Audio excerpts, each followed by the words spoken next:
Казахов никогда не существовало, их придумал Ленин. Правда? Ну, конечно же, нет.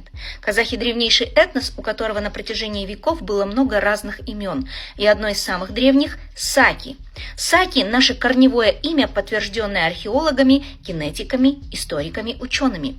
Мы побывали на раскопках, которые ведут археологи в Восточном Казахстане. Они показали, мы и Саки – наследники одной традиции, одной культуры.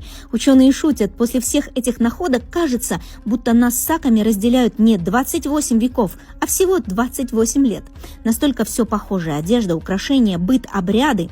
В 2003 году археолог Абдеш Толеубаев нашел в Восточном Казахстане то, что потрясло весь научный мир – самого древнего золотого человека. Его одежда была расшита золотыми пластинами, инкрустированными камнями. Но это был не воин. Это был знатный правитель сако-скифской эпохи, символ развития Великой Степи.